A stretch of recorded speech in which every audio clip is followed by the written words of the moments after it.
Monsieur le ministre de l'Administration territoriale, de la décentralisation et de la sécurité, Monsieur le secrétaire général du ministère de l'Administration territoriale, de la décentralisation et de la sécurité, Monsieur le directeur général de la police nationale, Monsieur le directeur général de la sécurité intérieure, Monsieur le représentant du chef d'état-major de la gendarmerie nationale, Monsieur le directeur général des libertés publiques et des affaires politiques, Madame la représentante de Monsieur le directeur général des collectivités territoriales, Monsieur le directeur de la communication, Mesdames et Messieurs les journalistes.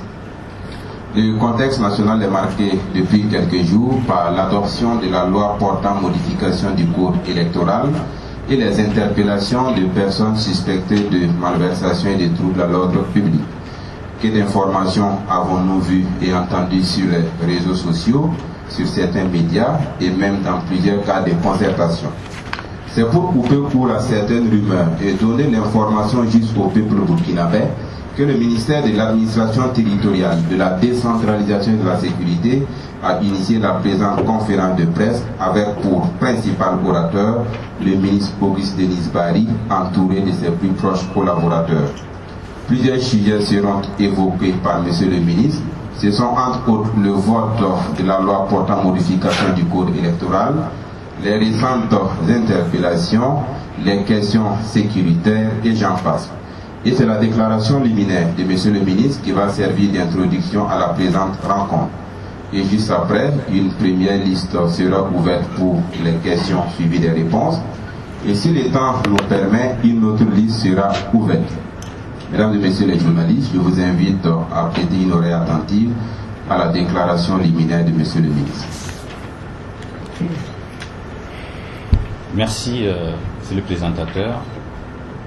Mesdames et Messieurs les journalistes, qu'il me soit permis avant tout propos de traduire toute ma reconnaissance à l'ensemble de la presse nationale et internationale, ici présente, qui depuis bien avant les événements des 30 et 31 octobre 2014 s'est mobilisée pour qu'on en arrive là. Mesdames et Messieurs, la transition d'aujourd'hui est fille de l'insurrection des 30 et 31 octobre 2014.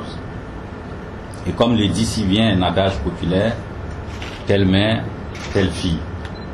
Fort de cela, la transition se fait le devoir de répondre au mieux aux aspirations du peuple insurgé, d'où la prise de certaines mesures afin d'être en phase avec celui-ci. En effet, le mardi 7 avril 2015, il a plu au Conseil national de la transition d'adopter le projet de loi soumis à son attention par le gouvernement en vue de modifier la loi numéro 014-2001/AN du 3 juillet 2001 portant code électoral. Les modifications ainsi opérées sont d'ordre politique et technique. Au plan technique d'abord, on peut noter 7 raisons essentiellement. Il s'agit premièrement de la prise en compte des démembrements de la CENI à l'extérieur du pays dans la nomenclature juridique de la CENI. Deuxièmement, le report de la mise en œuvre des dispositions relatives au vote des Burkinabés de l'étranger. Troisièmement, la confirmation du mandat des membres de la CENI et ceux de ses démembrements. L'introduction d'un lien de subordination hiérarchique. Quatrièmement. Cinquièmement, la codification des centres déconcentrés de compilation des résultats. Sixièmement, la codification de la prise en charge des délégués des partis politiques et des listes d'indépendants dans les bureaux de vote. Septièmement, la suppression du système de parrainage des candidats pour les élections de 2015 et 2016. Au plan politique, il convient donc de noter le relèvement du montant de la caution à déposer pour l'élection présidentielle et les élections municipales et du taux de remboursement de la dite caution. L'article 127 nouveau du Code électoral augmente le montant de la caution à verser par les candidats à l'élection présidentielle à 25 millions au lieu de 10 millions. Pour les élections municipales, la caution est passée de 1 000 francs à 5 000 francs.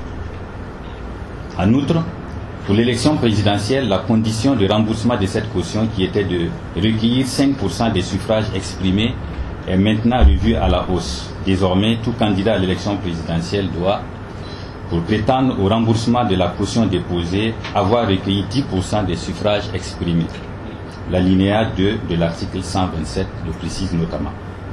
Alors cette hausse se justifie par le souci de réduire au maximum les candidatures fantaisistes afin de contribuer à donner à notre démocratie un sens et un fondement rationnel. Deuxièmement, l'admission des candidatures indépendantes pour les élections législatives et municipales. L'article 12 de la Constitution dispose que tous les Burkinabés, sans distinction aucune, ont le droit de participer à la gestion des affaires de l'État et de la société. À ce titre, ils sont électeurs et éligibles dans les conditions prévues par la loi. Fin de citation.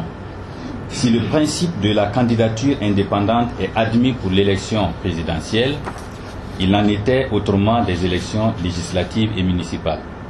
En effet, les articles 157 et 246 du Code électoral donnaient un monopole de droit aux partis politiques pour proposer des candidats aux différentes élections.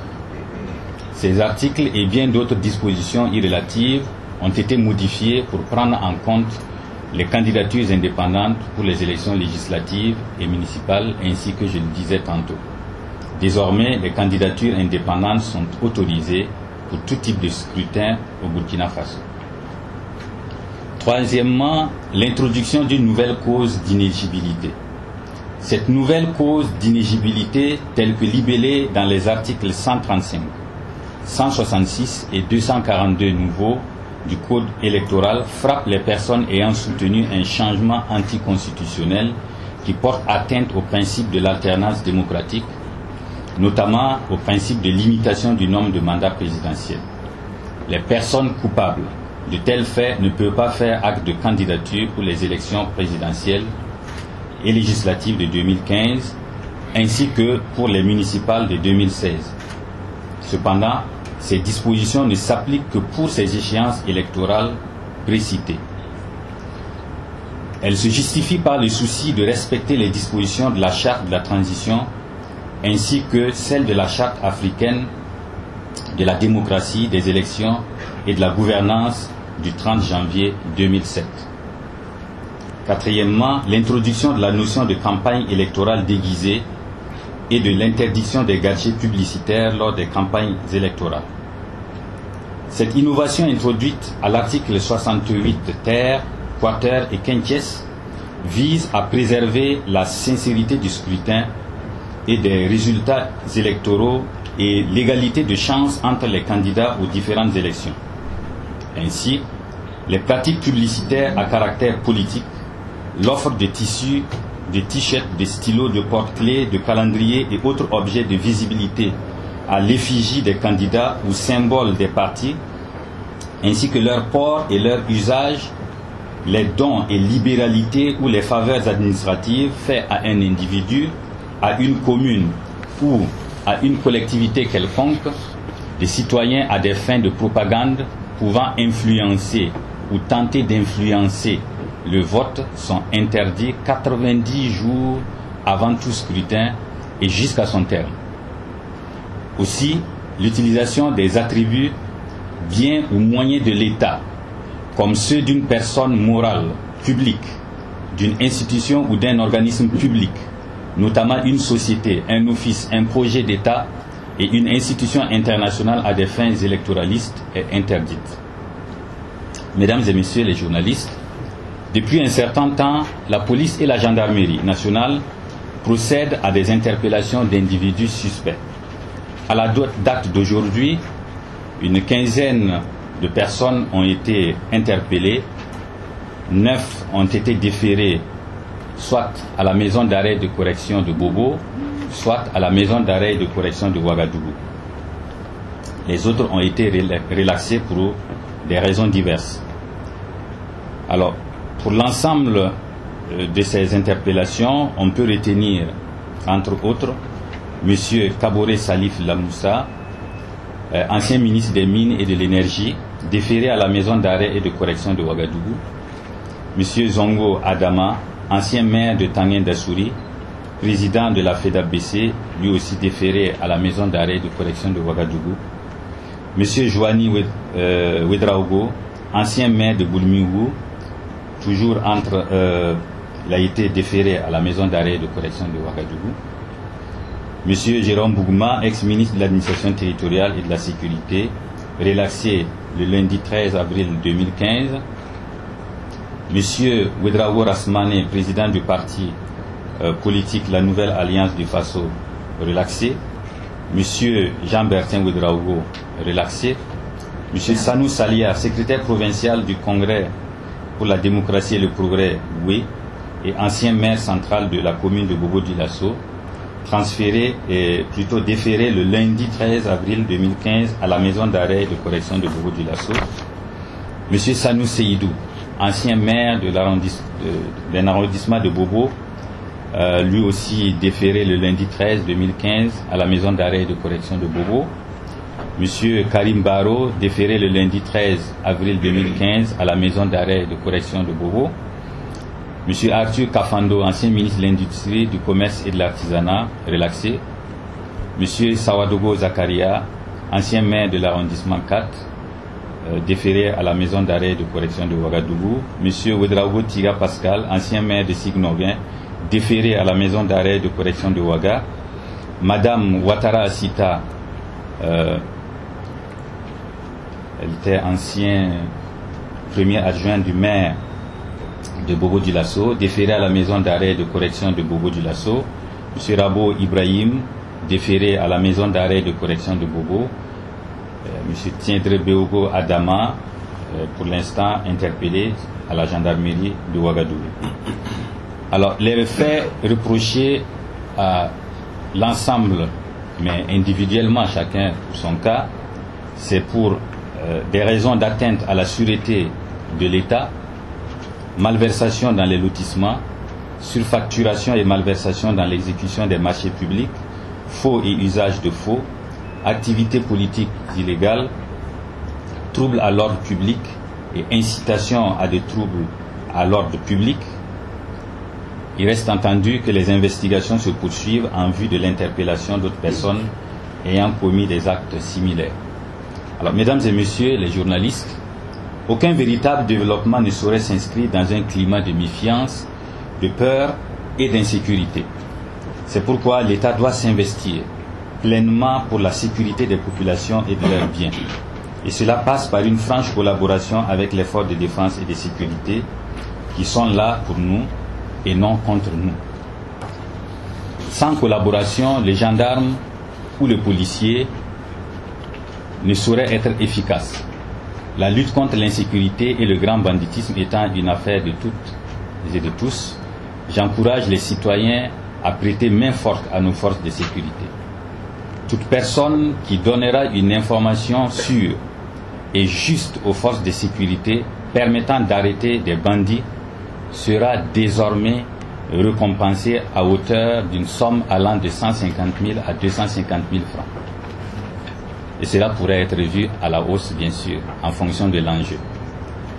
La tête des bandits sera mise désormais à prix, car la sécurité des Burkinabés n'a pas de prix.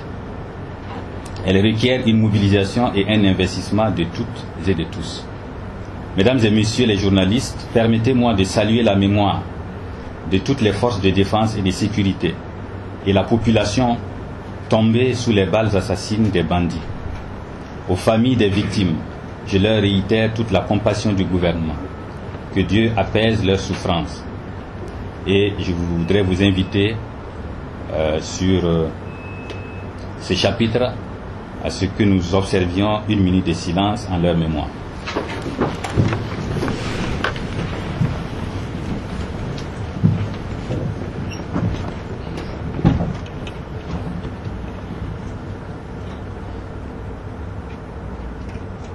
Je vous remercie.